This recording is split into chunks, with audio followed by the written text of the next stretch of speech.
Welcome back to the Ed Show, and thanks for watching tonight. Congress may have avoided a government shutdown, but it has managed to kick the can down the road once again when it comes to the middle-class tax relief. Earlier today, the House passed a $1 trillion bill that will keep the government running through the fall. The Senate is expected to vote on it tomorrow. And just hours ago, the Senate reached a temporary 2-month agreement on the extension of the payroll tax holiday and unemployment benefits. The deal includes a key Republican demand, a provision on the Keystone XL oil pipeline, a project President Obama had previously promised to veto. A senior Obama official tells Reuters that the Republican insistence on including a decision on the pipeline in the deal means almost certainly that the pipeline will not be built. Minutes ago, Majority Leader in the Senate, Harry Reid, told reporters he feels pretty good about a more permanent deal being struck in February. Quote, "We have a lot of ammunition and will not have the threat of a government shutting down." So that's the reaction off Capitol Hill. Let's go to Congressman Steve Israel of New York. He is also the chairman of the DCCC. Congressman, good to have you with us tonight. Is this a good deal? Now, I'm sure that with the majority in the House, they're going to control the eggs here. But do you think this is a good deal that the Democrats in the White House have made? Well, it's not going to be a good deal until we deliver that middle-class tax cut. You know, I remember in 2001 when the Bush administration and House Republicans wanted to give a tax break to the richest of the rich, they bulldozed that thing through. But when it comes to giving a $1,000 tax break to middle-class and working families, every poison pill they can come up with, every delay they can think of, every stall tactic they can employ. We can't afford it. We got to give it two more months. Now we have to link it to this oil pipeline. We've got to link it to Medicare cuts. I don't know what it is about the middle class that these House Republicans do not like. Well, the bill is paid for by the government charging higher transaction fees, what I'm told, when people use Fannie and Freddie. What's so good about that? What do you think of it? Yeah, well, I don't understand why the Republicans can't bring themselves to engage in common sense. The choice is very simple.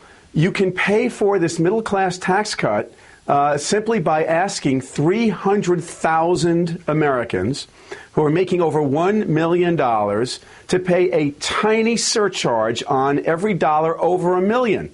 And in order to protect those 300,000 families, instead of giving a tax cut to 160 million families, they're now saying, well, let's get it from Fannie and Freddie. Let's get it from cuts to Medicare.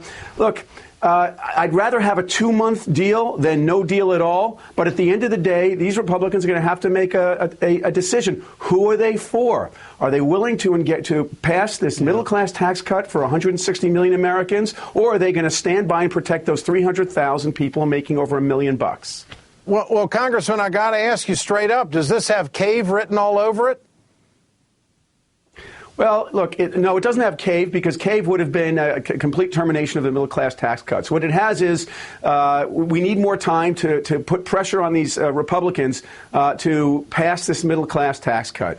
I do not believe that we should allow them to hold the middle class hostage to oil pipelines and these other things. We've got 2 more months. The good news for the middle class is that they will have that tax cut at least for the next 2 months. Well, what about this oil pipeline? I mean, the White House is now saying that this almost means that it will not be built. What does that signal to the Republicans? I mean, they want this pipeline. The environmentalists want more studies on it, and the White House doesn't want to make a decision in 60 days. So, I mean, how's the dynamic of this play, in your opinion? This pipeline is just another hostage. This pipeline has nothing to do with the middle-class tax cut. My point is that instead of just doing a clean middle-class tax cut, they're going to bring in every hostage they can. And this is one of them. They're saying we will not provide a $1,000 tax cut for middle-class families unless oil companies get richer through this pipeline. It's the wrong priorities. It has nothing to do with the middle-class tax cut. You want to be against the pipeline or for the pipeline, fine. But don't hold middle-class families hostage to the pipeline and oil company profits.